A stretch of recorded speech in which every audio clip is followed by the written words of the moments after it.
नमस्कार, मैं हूं आलोक जोशी और आप देख रहे हैं mind your business. Mind your business आपको पता है कि आजकल मैं सत्यहिंदी.com पर भी करता हूं। सत्यहिंदी.com एक प्लेटफॉर्म है जो कुछ पत्रकारों ने बनाया है उन खबरों को सामने लाने के लिए जो आमतौर पर सामने आती नहीं है। इसको दर्शकों का बहुत समर्थन मिल रहा है, सहयोग मिल रहा है, लेकिन कुछ और सहयोग, कुछ और समर्थन की आवश्यकता है। तो अगर आप इस वीडियो के डिस्क्रिप्शन बॉक्स में जाएंगे तो वहां एक लिंक है, उसे क्लिक करने से आपको पता चल जाएगा कि आपको कैसे सहयोग करना है। आपसे मेरा आग्रह इतना है कि एक बार वहां जाकर उसे लिंक को क्लिक जरूर करें। और इस वीडियो के लिंक मैं ये आपसे आग्रह करना चाहता हूं पहले कि इस वीडियो के लिंक अपने मित्रों परिचितों के साथ जितने ज्यादा से ज्यादा शेयर कर सकते हैं वो शेयर करें। और अगर अभी तक आपने मेरा यूट्यूब चैनल वन आलोक जोशी सब्सक्राइब नहीं किया है तो उसको सब्सक्राइब करना ना भूलें। और साथ में घंटी भी बजा दें ताकि आपको खबर मिल सके कब नया वीडियो आया, कब नया लाइक आया, कब नया लाइव आया, माफ कीजिए। माइंड योर बिजनेस में आज हमारे साथ हैं एक बेहद खास मेहमान। राजीव ठक्कर हैं हमारे साथ। ये चीफ इन्वेस्टमेंट ऑफिसर हैं पीपीएफएएस म्यूचुअल फंड के। राजीव जी, थोड़ा सा शुरुआत में सबसे पहले तो आपका स्वागत है माइंड योर बिजनेस पर, वन आलोक जोशी पर। धन्यवाद। और उसके बाद मैं आपसे चाहता हूं, थोड़ा आग्रह करूंगा कि थोड़ा सा बताएं अपनी इन्वेस्टमेंट जर्नी के बारे में कि किन किन उतार चढ़ावों से गुजर के आप यहाँ तक पहुंचे हैं। और उसके बाद हम आज के हालात पर और आज जो दर्शकों के मन में, निवेशकों के मन में सवाल हैं उन पे बात करें। तो मेरा जो ग्रेजुएशन ईयर था, जब बैचलर ऑफ कॉमर्स के लिए जब पढ़ाई कर रहा था, वो 1992 था। तो अगर वाह। आपको याद हो, वो काफी दिलचस्प वो समय बहुत था। हिला देने वाला साल था। हाँ, तो करीबन उसके आगे पीछे काफी घटनाएं हुई। हमारा फॉरेन एक्सचेंज क्राइसिस था, जब हमने ने सोना गिरवी रखा था अपने तेल की आयात को पूरा करने के लिए। काफी तेजी आई बाजार में हर्षद मेहता के समय पर, और उसके बाद स्कैम बाहर आने पर काफी गिरावट आई। तो वो मेरा पहला समय था जब मैंने काफी उतार चढ़ाव देखा। और उसके बाद लगातार ये सिलसिला बरकरार रहा। एशियन फाइनेंशियल क्राइसिस हो, या long term capital management crisis हो, 2000-2001 के जो डॉट कॉम की तेजी और उसके बाद की गिरावट, 2003 की मायूसी, फिर तेजी का माहौल 2004 में जब चुनाव के परिणाम आए तो लोअर सर्किट लग गई थी बाजार में। उसके बाद फिर तेजी का माहौल, 2008-9 की ग्लोबल फाइनेंशियल क्राइसिस। तो काफी सारे उतार चढ़ाव देखने का मौका मिला है पिछले कुछ सालों में। जी। तो यानी आपने तो वो बड़ा हाहाकार शुरुआत में देख लिया और आप मतलब इस तरह से दोनों तरह से देखा जा सकता है। कुछ लोग कहेंगे शुरू में ही बड़ी मुसीबत देख ली और आप अनुभव के लिहाज से बहुत भाग्यशाली हैं कि आपने वो हाहाकार शुरू में ही देख लिया जो देखने के लिए कुछ लोगों को पूरी जिंदगी लग जाती है। लेकिन अब करीब तब से अब तक 28 साल बीत चुके हैं और मेरा ख्याल है इंडस्ट्री में आपको 20 साल से ज्यादा वक्त हो चुका है। कॉमर्स ग्रेजुएट होने के बाद आपने आगे की पढ़ाई की, उसके बाद इंडस्ट्री में आए हैं और यहाँ आप जो फंड चला रहे हैं इस वक्त, पराग पारेख फाइनेंशियल एडवाइजरी सर्विसेज पहले जिसका नाम हुआ करता था, अब पीपीएफएस म्यूचुअल फंड कहलाता है। और यहाँ मेरे लिए एक डिस्क्लेमर देना, डिस्क्लोजर देना जरूरी है कि मेरा भी इस फंड में इन्वेस्टमेंट है और मेरा जो म्यूचुअल फंड पोर्टफोलियो है उसका लगभग 40% पैसा सिर्फ इस फंड में लगा हुआ है। क्या चीज है ये फंड, आपके फंड की खासियत क्या है अगर कोई जानना चाहे? मैं अक्सर लोगों को कहता हूँ कि भाई मेरा पैसा यहाँ लगा हुआ है, इस वक्त भी मैं नुकसान में नहीं हूँ, खास बात यह है। तो आपके फंड की फिलॉसफी में क्या चीज है जो दूसरों से उसको अलग बनाती है? हमारी शुरुआत जो थी, आपने जैसे बताया, वो पोर्टफोलियो मैनेजमेंट सर्विसेज से थी। और 2013 की साल में हमने म्यूचुअल फंड के क्षेत्र में दाखला किया, और हमारे जो पोर्टफोलियो मैनेजमेंट क्लाइंट थे वो अब म्यूचुअल फंड क्लाइंट बन गए हैं।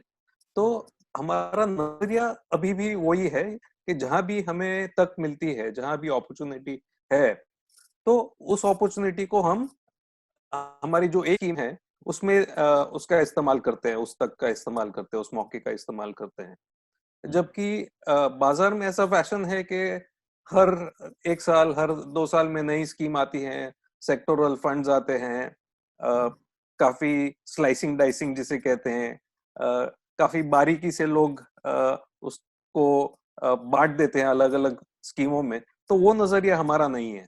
हमारी एक स्कीम है जो जनरल इक्विटी फंड है, और उसी में हम सारे मौकों का लाभ लेते हैं। और हमारा शुरुआत से ये दृष्टिकोण रहा है कि हमें हमारी जो कमिटमेंट है हमारी स्कीम की तरफ, वो सिर्फ फी इकट्ठा करने तक सीमित नहीं होनी चाहिए। और हमारे जो डायरेक्टर हैं, हमारे जो फंड मैनेजर हैं, हमारे जो एनालिस्ट हैं, उनके खुद के निवेश भी इसी स्कीम में होनी चाहिए। तो हमने भी इस स्कीम में निवेश किया है और उसका डिस्क्लोजर हम वेबसाइट पे करते रहते हैं। और दूसरी बात यह है कि भले ही मौका स्मॉल कैप में हो, मिड कैप में हो, लार्ज कैप में हो, कोई भी सेक्टर में हो, या भारत में हो या भारत के बाहर हो, कहीं भी अगर मौका हो तो हम उस लाभ इस स्कीम में ले सकते हैं। 35% तक की का निवेश हम इस स्कीम में विदेशी कंपनियों में कर सकते हैं। अप टू इसका 35%। तो ये अप टू 35% क्या आज की तारीख में आपने पूरा लगाया हुआ है या कुछ रोक के रखा हुआ है? लगभग 32% तक निवेश विदेशी कंपनियों में है, तो काफी करीब है 35% से, और बहुत करीब नहीं जाएंगे 35% तक, तो लगभग पूरा कह सकते हैं। ओके, मतलब उतना तो आप क्वेश्चन बचा के रखेंगे किसी भी समय के लिए। हाँ। तो ये जो परिस्थिति है इस वक्त, जिस साल से हम गुजर रहे हैं इतिहास की, आपने बताया 92 बहुत बड़ा हाहाकारी साल था। उसके बाद हमने हर्षद मेहता का कांड देखा, फिर केतन पारेख का कांड देखा, तो बाजार में उतार चढ़ाव, एशियन फाइनेंशियल क्राइसिस देखी। इसके बावजूद जो इस वक्त हम जिस संकट से गुजर रहे हैं, जो कोरोना वायरस से पैदा हुआ संकट है, वो तो इतिहास का सबसे बड़ा संकट बताया जा रहा है। पहले 1930 की जो ग्रेट डिप्रेशन था, मंदी से बड़ी मंदी कहा गया कि वैसी मंदी है, उसके बाद की सबसे बड़ी मंदी। अब बैंक ऑफ इंग्लैंड ने कह दिया है कि जो 1719 में जो 1709 में ग्रेट फ्रॉस्ट, जो ब्रिटेन के इतिहास की सबसे बड़ी मंदी थी 300 साल में, उसके बाद का ये सबसे बड़ा संकट है। इस भयानक संकट के बीच भी क्या लोगों को शेयर बाजार में, म्यूचुअल फंड में पैसा लगाना चाहिए, सवाल ये है। और क्या आज की तारीख पैसा लगाने के लिए सही है, या जैसा दृश्य दिखाया जा रहा है उसमें सब कुछ बेच के भाग जाना चाहिए? तो सबसे पहली बात तो ये कि मैं ये नहीं मानता कि ये पिछले 300 साल में या पिछले 100 साल में अ, सबसे बड़ी आपत्ति है विश्व पर, या लोग वर्ल्ड वॉर कहते हैं, ये विश्व युद्ध के जैसा माहौल है। लेकिन यहाँ पर एक इंसान दूसरे इंसान को नहीं मार रहा, हम एक दूसरे पे बॉम्ब नहीं डाल रहे हैं, हम फैक्ट्री नष्ट नहीं कर रहे हैं, शहर नष्ट नहीं कर रहे हैं। ये एक बीमारी है। अब बीमारी भी अगर देखें तो काफी हद तक विश्व को सफलता मिली है इसे काबू में लाने पर। हालांकि अभी की परिस्थिति काफी गंभीर है, लेकिन कुछ महीनों में हम इस पे काबू पा लेंगे। तो मैं इतना निराशावादी नहीं हूं कि ये 300 साल में सबसे बड़ी समस्या है। चलिए। और समस्या में ही जो भविष्य की जो लाभ की अवधियां होती हैं वो प्राप्त होती हैं। अभी जो क्राइसिस, इसमें जो अपॉर्चुनिटीज आएंगी उससे काफी लाभ लेने की अवधि मिलेगी निवेशकों को। तो मेरे ख्याल से इसका लाभ लेना चाहिए, ना कि घबरा कर सब बेचकर बैंक में डिपॉजिट करना चाहिए। तो क्या इस वक्त मौका दिख रहा है, और अगर मौका दिख रहा है तो वो कहाँ दिख रहा है? आप क्या खरीद रहे हैं इसमें? सबसे पहली बात यह है कि जिस भी कंपनी में आप इन्वेस्ट करते हैं, वो कंपनी इतनी शक्तिशाली होनी चाहिए कि 6 महीने 12 महीने आमदनी ना भी हो, फिर भी उसे सर्वाइवल की या कायम रहने की क्षमता में कमी नहीं होनी चाहिए। तो जो जिस जिन जिन कंपनियों ने ज्यादा लोन नहीं लिए हैं, जिनके पास कैश रिजर्व्स हैं, जिससे वो तनख्वाह और रेंट और सब दे सकें, तो ऐसी कंपनियों में निवेश करना चाहिए। क्योंकि कुछ महीने लगेंगे आपकी को आपत्ति को जाने के लिए, लेकिन उसके बाद फिर व्यवसाय नॉर्मल हो जाएगा। तो जो लेवरेज्ड कंपनी जिसे बोलते हैं, जिन कंपनी ने बहुत ऋण ले लिए बैंकों से, उनको काफी दिक्कत आएगी। तो ऐसी कंपनियों से दूर रहना चाहिए। कुछ क्षेत्र ऐसे हैं जो सेक्टर कहते हैं जिन पर ज्यादा प्रभाव है, जैसे कि airline, restaurant, hotel, theme park, ऐसी कंपनियों से दूर रहें। लेकिन बाकी कंपनियां ही कुछ महीनों में फिर व्यवसाय रुक लेंगी। जैसे आपने कुछ को कहा कि इन पे ज्यादा प्रभाव होगा, नुकसान होगा, लेकिन कुछ ऐसे भी सेक्टर दिख रहे हैं जिनको कोई असर नहीं होगा या जिनको फायदा हो सकता है इस परिस्थिति में। ऐसे भी सेक्टर हैं। यानी आजकल फैशन बन चुका है कि फार्मा के शेयर लेने चाहिए या एफएमसीजी कंपनियों के शेयर लेने चाहिए। लेकिन इन कंपनियों में निवेश करने से पहले एक कॉशन मैं दूंगा निवेशकों को कि कई कंपनियों के दाम काफी बढ़ चुके हैं और इनके वैल्यूएशन नहीं है निवेश करने के लिए। यानी सेक्टर तो हमें पता है जिन पर ज्यादा असर नहीं है। ये सेक्टर है pharmaceuticals, fast moving consumer goods, telecom, ऐसे जो विदेशी आईटी कंपनियां हैं। लेकिन इनमें निवेश करते समय एक चीज का ध्यान रखना चाहिए कि वैल्यूएशन बहुत ज्यादा ना दे दे निवेशक, क्योंकि फिलहाल ये डिफेंसिव लगते हैं, लेकिन अगर व्यवसाय फिर शुरू हो जाएगा और वैल्यूएशन काफी ज्यादा दे दिए तो घाटे की भी संभावना हो सकती है। 24 मार्च को भारी गिरावट आई थी, उसके बाद से बाजार में बार बार तेजी के झटके आ रहे हैं, उछाल आ रहे हैं, और हर उछाल पे बहुत सारे लोगों को लगता है कि शायद ये आखिरी मौका है शेयर खरीदने का, या मान लीजिए म्यूचुअल फंड यूनिट ही खरीदने का। उसको आप कैसे देखते हैं? क्या इस वक्त ये वो वक्त है जब आदमी को अपने अपनी बचत का पैसा, घर का पैसा लेकर बाजार में कूद पड़ना चाहिए? क्योंकि अब तो आगे जाके बहुत बहुत कमाई होने वाली है। नहीं, मैं ऐसी सलाह नहीं दूंगा। जो जो भी पैसा है आपके पास, जिसकी आपको अगले 5-10 साल तक जरूरत ना हो, जो आपका लॉन्ग टर्म निवेश हो, उसे बिल्कुल इक्विटी मार्केट में निवेश करें। लेकिन अगर आपको लगता है कि इस पैसे की शायद जरूरत पड़ सके कुछ ही महीनों में या कुछ सालों में, तो फिर ऐसे पैसे को इक्विटी बाजार में, शेयर बाजार में लगाएं। जो एसेट एलोकेशन कहते हैं, जो फाइनेंस प्लानर्स, यानी हर तरह के आपके इंस्ट्रूमेंट्स होने चाहिए आपके निवेश प्लान में। तो कुछ बैंक डिपॉजिट्स होनी चाहिए जिससे आप को इमरजेंसी फंड में काम लग सके। अगर आपके पास 3 से 5 अवधि के पैसे हैं तो उसे भी डेट प्रोडक्ट्स में लगाएं, और 5 साल की से ज्यादा जो पैसे हैं उसे इक्विटी में लगाएं। और ऐसा नहीं कि किसी एक दिन का इंतजार करें कि आज सही मौका है और आज सारे पैसे डाल दें। इसे मतलब काफी लोग जो बॉटम फिशिंग की फितरत में रहते हैं, यानी जिन्हें सबसे कम दाम पे शेयर लेने होते हैं, अब वो शायद मार्च में ही आ गया, शायद आगे आएगा, इसका उत्तर मेरे पास नहीं है। लेकिन थोड़े थोड़े पैसे हर महीने लगाते जाएं और अपना पोर्टफोलियो बनाते जाएं।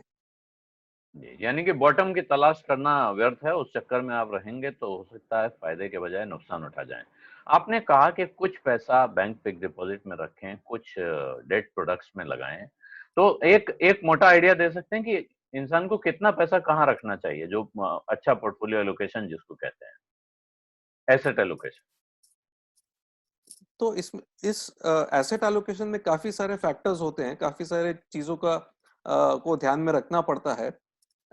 एक चीज है इंसान की उम्र, यानी कोई 20-25 साल का नौजवान अगर निवेश कर रहा है तो उसे रिटायरमेंट तक काफी साल हैं। अगर 20 साल की उम्र है तो 40 साल हैं उस इंसान के पास रिटायरमेंट तक, तो वो काफी सारा पैसा इक्विटी में लगा सकता है। लेकिन अगर कोई 60 साल का आदमी है जो अभी रिटायर हो चुका है और जिसे हर महीने आमदनी की जरूरत है उनके खर्चे निभाने के लिए, तो उनके काफी सारे डेट प्रोडक्ट्स में होने चाहिए। तो सबसे पहला फैक्टर जो है वो आदमी की उम्र का होता है। दूसरा जो फैक्टर होता है जिसे ध्यान में रखना चाहिए वो है कितनी आमदनी है और कितना रिस्क टेकिंग कैपेबिलिटी है। अगर किसी के पास सरकारी या अच्छे निजी क्षेत्र की नौकरी है तो उसे आमदनी में कोई दिक्कत नहीं है। लेकिन अगर कोई इंसान ऐसा है जो छोटा व्यापार करता है या जिसे आमदनी की गारंटी नहीं है, तो उसके थोड़े ज्यादा पैसे इमरजेंसी फंड में होने चाहिए। अगर आमदनी कम हो तो उससे गुजारा किया जा सके। बाकी भी काफी चीजें हैं, रिस्क कवर लेने चाहिए, हेल्थ इंश्योरेंस, लाइफ इंश्योरेंस। तो ये सारे फैक्टर्स नजर में रखते हुए एसेट एलोकेशन करना चाहिए। जी। तो एक और बात आजकल कही जा रही है कि साहब आप पैसा जो बैंक में रखना है या इमरजेंसी फंड का पैसा है, इसको आप या तो बैंक में रख दें या आप लिक्विड फंड में लगा दें। ये लिक्विड फंड को लेके आप कुछ राय देंगे क्या? दूसरे फंड्स के बारे में अगर आप सलाह दे सकते हैं। पीछे मैंने कुछ ऐसे फंड मैनेजर से बात की जिन्होंने मुझे दूसरे फंड्स के नाम लेके सलाह दे दी कि वहां भी आप पैसा लगा सकते हैं। जैसे लिक्विड फंड में पैसा रखना हो, बहुत लोग पूछ रहे हैं, तो क्या वो सुरक्षित है? और लिक्विड फंड कैसे चुनना चाहिए? कौन सा लिक्विड फंड सबसे अच्छा है? तो लिक्विड फंड जो है वो फंड, जैसे कि नाम में ही लिखा हुआ है लिक्विड, यानी काफी जल्द उससे पैसे उठा सकते हैं। तो 7 दिन की अवधि से ज्यादा अगर निवेश करें तो बिना किसी एग्जिट के निवेश उठा सकते हैं। यानी 10 दिन की अवधि के लिए भी पैसे हो तो लिक्विड फंड में उसका निवेश किया जा सकता है। हालांकि ये एक अच्छी कैटेगरी है इमरजेंसी फंड रखने के लिए, लेकिन हाल परिस्थिति को देखते हुए उसके ब्याज दर काफी कम हो चुके हैं। यानी अगर कोई इसमें निवेश करता है तो ज्यादा ब्याज की उम्मीद नहीं रखनी चाहिए। 3.5 से 4% ब्याज मिलेगा, जो ब्याज बैंकें भी दे रही हैं। यानी बैंक से कम ही है फिर तो ये। हाँ, और बैंक में भी अभी पहले 1 लाख तक की इंश्योरेंस थी, गवर्नमेंट गारंटी थी, अभी उसे बढ़ाकर 5 लाख कर दी गई है। तो जो रिटेल निवेशक है वो लिक्विड फंड में भी पैसे डाल सकते हैं, बैंक में भी पैसे डाल सकते हैं। ब्याज की दर काफी है दोनों में, मतलब ज्यादा ब्याज की उम्मीद नहीं करनी चाहिए इन फंड्स में। अगर मध्यम अवधि के पैसे हैं और आपको डेट फंड में डालने हैं तो काफी स्कीम्स हैं जहां पर आप निवेश कर सकते हैं। लेकिन जो गवर्नमेंट सिक्योरिटीज और ट्रिपल ए कंपनीज में निवेश करते हैं, ऐसे फंड्स चुने, ना कि क्रेडिट रिस्क फंड या जो फंड काफी ज्यादा जोखिम लेते हैं निवेश करने में। ब्याज की दर थोड़ी कम रहेगी लेकिन सेफ्टी ज्यादा बरकरार रहेगी। जी, ये गंभीर सवाल है। आपने कहा कि जहाँ जोखिम कम हो, गवर्नमेंट सिक्योरिटीज में इन्वेस्ट करते हो, क्योंकि पिछले दिनों डेट फंड्स को लेके बहुत आपको पता ही है, काफी बवाल हुआ है। बहुत से लोग आशंकित हैं। वो कह रहे हैं क्या सारे डेट फंड खराब हैं? उनको ये लगता है, खासतौर पे फ्रैंकलिन टेम्पल्टन के मामले के बाद लोगों के मन में एक नया डर पैदा हो गया है कि हम तो डेट को सुरक्षित समझते थे, और बहुत से लोगों को वो डेट स्कीम जिनको आप रिस्क फंड कह रहे हैं, वो भी उनके एडवाइजर्स ने ये कह के दी थी कि भाई ये डेट फंड है। उनको पता नहीं था कि इसमें रिस्क है, हालांकि कायदे से होना चाहिए था। कहा गया था ये हाई रिस्क फंड है, बाकी लोगों ने बताया कि तो रिस्क फंड है, उसके कागज में लिखा हुआ है। लेकिन बहुत लोग कागज पढ़ते नहीं है। अब प्रश्न ये है कि अगर कोई पढ़ना चाहे तो वो कहाँ पढ़े, क्या पढ़े, और उसको कैसे समझ में आए कि जिस फंड में मैं पैसा लगा रहा हूँ ये रिस्क फ्री है या इसमें बहुत रिस्क है? तो एक तो जो फंड है उसके दस्तावेज आप पढ़े, उनके जो ऑफर डॉक्यूमेंट है वो आप पढ़ सकते हैं, जो इंटरनेट पे उपलब्ध है। अगर वहां ना देखें तो काफी सारी जो एग्रीगेटर वेबसाइट्स जिसे कहते हैं, जैसे कि मॉर्निंग स्टार है, वैल्यू रिसर्च है, मनी कंट्रोल है, काफी सारी म्यूचुअल फंड को लगती वेबसाइट्स है। वहां पर जाके कम से कम उनका पोर्टफोलियो देखें कि आप जिस स्कीम में निवेश कर रहे हैं उसने पैसे किसे दिए हैं। उसने गवर्नमेंट में डाले हैं जो बहुत ही सुरक्षित है, या ट्रिपल ए कंपनीज में डाले हैं, या फिर काफी कम रेटिंग वाली कंपनियों में डाले हैं जैसे कि A+ और वैसी कंपनियों में। तो जहां तक लोग गवर्नमेंट सिक्योरिटीज और ट्रिपल ए रेटेड सिक्योरिटीज में पैसे डाल रहे हैं तब तक वो ज्यादा जबकि जो A+ और AA कंपनी में डाल रहे हैं वहां ज्यादा जोखिम होता है।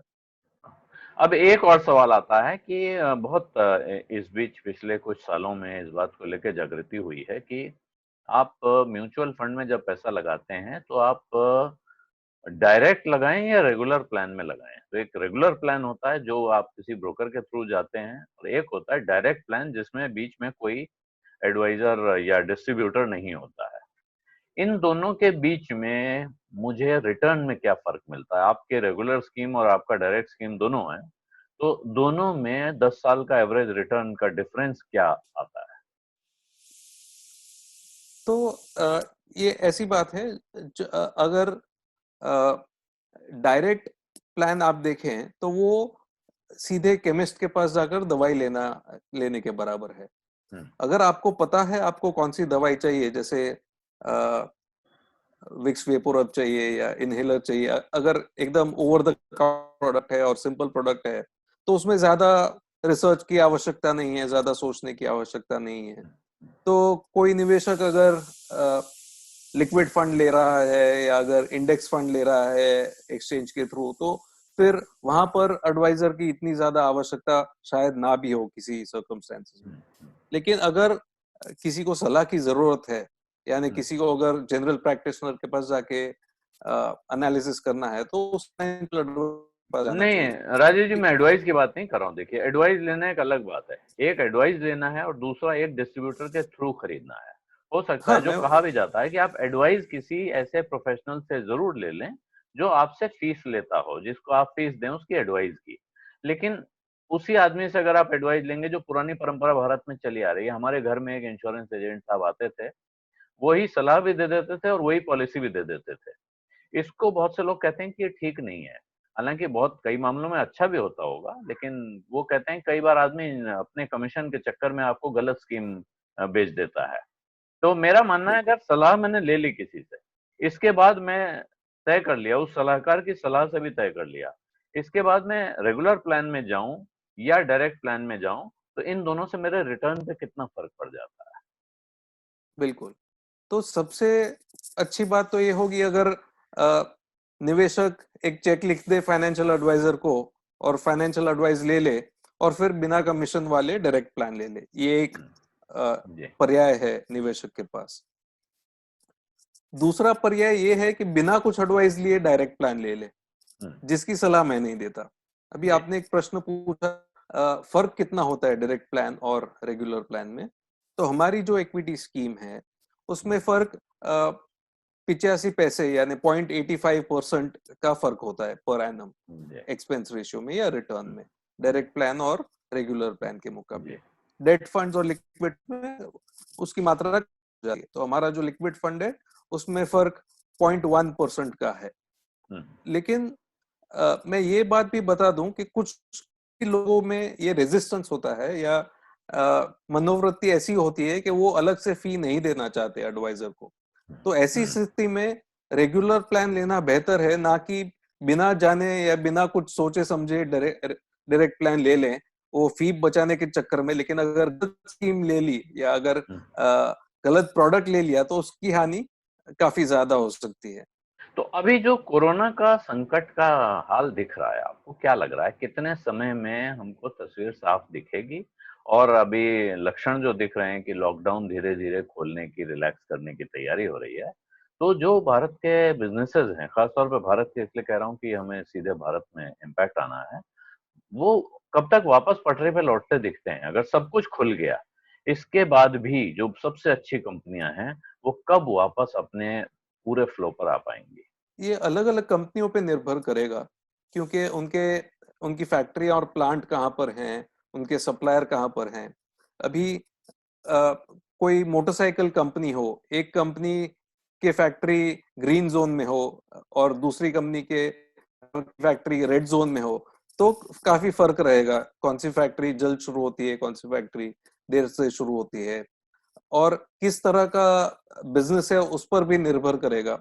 अभी एयरलाइन जैसी जैसे क्षेत्र में काफी ज्यादा समय लग सकता है, क्योंकि सोशल डिस्टेंसिंग की वजह से वो कम सीट भर पाएंगे और लोगों में भी भय बना रहेगा मुसाफरी करने के लिए, तो उन पर काफी ज्यादा समय तक असर रह सकता है। जबकि कुछ मैन्युफैक्चरिंग क्षेत्र की कंपनियां हैं, उनका व्यवसाय जल्दी शुरू हो जाएगा। तो अभी लोग जो कह रहे हैं बसों ट्रेनों में ना जाएं, खुद हुँ, के मोटरसाइकिल या कार में जाएं, तो शायद कार सेल बढ़ सकते हैं, टू व्हीलर सेल बढ़ सकते हैं। तो ऐसे क्षेत्रों में शायद रिवाइवल जल्द हो जाएगा। अब ऐसा लगता है कि बाजार काफी गिरा हुआ है, लेकिन क्या अभी ये डर बाकी है कि अभी बहुत बड़ी गिरावट और हो सकती है, जिसका प्रेडिक्शन बहुत सारे लोग कर रहे हैं कि अभी तो कुछ नहीं हुआ है, अभी बहुत कुछ हो सकता है। तो बड़ी गिरावट आ भी सकती है और बड़ी बढ़त भी आ सकती है। यानी जो नजदीक समय में जो प्रेडिक्शन है वो कर पाना बहुत ही मुश्किल है। अ, मार्च में तो ऐसा लग रहा था कि बढ़त आएगी ही नहीं, और अप्रैल में जो बढ़त आई उसे काफी लोग सरप्राइज हो गए हैं। तो मैं प्रिडिक्शन नहीं करना चाहता, शायद गिरावट आ सकती है, नहीं भी आ सकती है, लेकिन जो चुनिंदा कंपनी है जहां पर वैल्यूएशन अट्रैक्टिव है उसे अगर लेके रख दें और उसे 5 साल से ज्यादा तक निवेश करके रखें तो लाभ होने की शक्यता ज्यादा है। तो ये जो आप कह रहे हैं चुनिंदा कंपनियां, इसमें इस समय जो इंडिविजुअल इन्वेस्टर है उसको क्या स्ट्रेटजी क्या अपनानी चाहिए, कैसे वो काम करे, कैसे चुनेगा और कब तक के लिए रख देगा, और ऐसे में गिरावट आ गई तब क्या करेगा? तो अगर खुद रिसर्च करने की क्षमता है तो इंडिविजुअल स्टॉक्स ले, अगर नहीं है तो म्यूचुअल फंड में निवेश करें। तो म्यूचुअल फंड में अगर कोई एक स्कीम लेता है तो अपने आप 25-30 कंपनियां तो कम से कम आ ही जाती हैं उनके पोर्टफोलियो में। अगर टाइमिंग करने की क्षमता नहीं है तो फिर हर महीने कुछ कुछ निवेश करते जाएं सिस्टमैटिक इन्वेस्टमेंट प्लान के माध्यम से। और अगर आपने एक दिन में निवेश नहीं किया है और अगर आपने निवेश का जो अमाउंट है, जो संख्या है, उसे स्प्रेड कर दिया है एक साल पर, मतलब 12 किस्तों में, 12 महीने की किस्तों में, तो फिर आपको भय नहीं रहेगा गिरावट का और बढ़त का। आप रेगुलरली अगर निवेश कर रहे हैं तो आपको वो चिंता नहीं सताएगी। और जो मैंने सारे गुण बताए, यानी लेवरेज से दूर रहें, जो क्षेत्र ज्यादा प्रभावित है उनसे दूर रहें, कंपनी में इतनी क्षमता होनी चाहिए कि 6 महीने एक साल तक वो अपने खर्चे बर्दाश्त कर सकें और उनको लिक्विडेशन जैसी हालत ना हो। तो अगर ये सब बातों का ध्यान रखें तो अच्छा रहेगा। जी। बहुत से लोग ये सलाह दे रहे हैं कि इस वक्त इंसान को किसी तरह के इन्वेस्टमेंट के चक्कर में पड़ने के बजाय अपने पर्सनल फाइनेंस का हिसाब रखना चाहिए, देखना चाहिए। खास तौर पे उन लोगों को जो वल्नरेबल जॉब्स में हैं, जिनकी नौकरी जाने का डर है। ऐसे लोगों को आप क्या सलाह देंगे, वो क्या करें? क्या-क्या इंतजाम उनको इस समय कर लेना चाहिए? तो मेरे ख्याल से हर इंडिविजुअल को, हर हर फैमिली के पास इमरजेंसी फंड की मात्रा होनी चाहिए। हुँ, अगर आपकी सरकारी नौकरी है और निजी क्षेत्र की नौकरी है और आपको ज्यादा टेंशन नहीं है अपने व्यवसाय का या नौकरी का, तो इमरजेंसी फंड की मात्रा कम हो सकती है। अगर आप डेली वेज अर्नर हैं या अगर आपका छोटा कारोबार है जो बंद पड़ा हुआ है, तो आपको इमरजेंसी फंड की आवश्यकता ज्यादा है। तो ऐसे लोगों के पास 6 महीने के खर्चे के लिए पैसे होने चाहिए इमरजेंसी फंड में, और उसके बाद ही जो ज्यादा रकम है उसे निवेश करें। आपने जो जैसे जब आप एक फंड मैनेजर के तौर पे बैठते हैं, आपके पास बहुत से लोगों का पैसा है और जैसे आपने बताया कि आप उसे अपना पैसा समझते हैं क्योंकि आपका अपना पैसा भी वहाँ लगा हुआ है। तो उसमें से कितना पैसा आपने लगा रखा है, कितना रोक के रखा है, क्या सोच रहे हैं? क्या ये वक़्त अभी काफ़ी पैसा रोक के रखने का है, धीरे-धीरे लगाने का मौका मिलेगा? या अब वहाँ पहुँच गए हैं जहाँ बहुत ज़्यादा पैसा डिप्लॉयड होना चाहिए मार्केट? हमारा जो फंड है उसमें ज्यादातर डिप्लॉय हो चुका है। यानी हुँ। हमारा लेवल अभी 3% है, 3% है पूरे पोर्टफोलियो का। यानी ज्यादातर पैसा हमने स्टॉक्स में लगा दिया है। इसका अर्थ है आप ये उम्मीद कर रहे हैं कि अब बाज़ार यहाँ से बहुत कम गिरने की संभावना है। ये तो कह पाना मुश्किल होता है, लेकिन हम हुँ, अभी 2017-18 में जब वैल्यूएशन थे तब हम 30% तक ज्यादा कैश में थे। हुँ। और अभी जब वैल्यूएशन कम दामों पे है, वह कम है, अगर वैल्यूएशन अट्रैक्टिव है तो हमने पूरे पैसे लगा दिए हैं। तो बाजार गिरेगी कि नहीं गिरेगी इसका अनुमान लगाना बहुत मुश्किल है। बॉटम पकड़ पाना नामुमकिन के बराबर है। तो जब अट्रैक्टिव होती है तो हम निवेश कर लेते हैं जी। हमारे जो एक्सेस कैश है तो उसमें। आपने जैसे बताया कि लगभग 30% आपके पास विदेशी पैसा, आपने विदेशी कंपनियों में पैसा लगा रखा है। तो आपको क्या लगता है कि आगे जो रिटर्न आने वाला है वो आपको विदेश से ज्यादा आएगा या भारतीय कंपनियों से ज्यादा आएगा? दोनों जगह की कंपनियां अट्रैक्टिव हैं, लेकिन विदेश में कुछ ऐसी कंपनियां मौजूद हैं जो भारत में नहीं है। हम्म। जैसे कि अमेजोन, जब हम ई कॉमर्स में ऑर्डर करते हैं, अमेजोन से करें या फ्लिपकार्ट से करें, दोनों ही कंपनियां विदेशी हैं। अमेजोन और वॉलमार्ट, वॉलमार्ट की मालकी है फ्लिपकार्ट पर। अगर हम अ, अपने मोबाइल का इस्तेमाल कर रहे हैं, व्हाट्सएप या गूगल, तो ये विदेशी कंपनियां हैं। अ, हम जब कंप्यूटर का इस्तेमाल करते हैं तो माइक्रोसॉफ्ट की ऑपरेटिंग सिस्टम होती है। तो ये सारी विदेशी कंपनियां हैं, और अ, इनकी लगभग मोनोपोली जैसी परिस्थिति है। तो ये काफी अच्छी कंपनियां हैं जिसमें हमें तक मिलती है निवेश करने की। तो मेरे ख्याल से भारत का ये कंपनियां भी अच्छी हैं, जैसे कि एचडीएफसी बैंक है, हीरो मोटोकॉर्प है, बजाज ऑटो है। तो ऐसी अच्छी भारतीय कंपनियां भी हैं, जबकि विदेश में भी काफी ऐसी कंपनियां हैं जो यूनिक हैं, एक किस्म की हैं, अ, जिनकी मोनोपोली सिचुएशन है। तो उन कंपनियों में भी हमने निवेश किया हुआ है। तो आपने भारतीय कंपनियों के कुछ नाम लिया, जैसे भारत में कुछ कंपनियां जिनको लेके आशंकाएं, जैसे बजाज ग्रुप की, बजाज फाइनेंस है, बजाज फिनसर्व है, ये दोनों कंपनियों में अचानक बहुत तेज गिरावट आई है। तो क्या उस बिजनेस में कोई संकट समस्या दिख रही है? ऐसा लग रहा है कि वो बिजनेस खराब हो जाएगा, या एक झटका है जो कुछ समय के बाद अगर कंपनी ठीक से चल रही है तो वापस वो अपने पुराने जगह पहुंच जाएगी?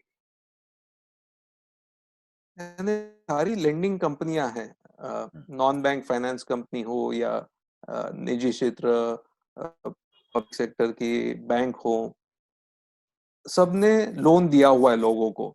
और अभी की जो परिस्थिति है, जहाँ पर लोगों की तनख्वाह नहीं आ रही है या लोगों के व्यवसाय बंद हैं, लोगों के धंधे बंद हैं, तो इनको ब्याज और मुद्दल आने में कुछ तकलीफें हो सकती हैं। तो इसी को देखते हुए रिजर्व बैंक ने मोरेटोरियम भी दे रखा है। यानी 3 महीने तक आप अगर लोन नहीं भरपाई कर सकते हैं तो उसे बाद में दे दें। तो मेरे ख्याल से रिजर्व बैंक के जो कदम है, उससे काफी राहत रहेगी बोरोअर्स को। और जब नॉर्मलाइज हो जाएगा सिचुएशन, तो अगले 6-12 महीने तकलीफ हो सकती है बैंकों को और एनबीएफसी कंपनियों को, लेकिन आगे जाके सिचुएशन नॉर्मलाइज हो जाएगी। जी। इस वक्त में जो एक सामान्य निवेशक है, इन्वेस्टर है, जो इस वक्त इस वीडियो को देख रहे हैं, उनको आप कोई एक सलाह देना चाहेंगे कि वो क्या करें अपने बारे में, अपने पैसे के बारे अच्छा समय हो या बुरा समय हो, टाइम नहीं रहता। यानी बाजार में तेजी का माहौल रहता है तो लोग ऐसे समझते हैं कि दाम कभी भी गिर नहीं सकते हैं, और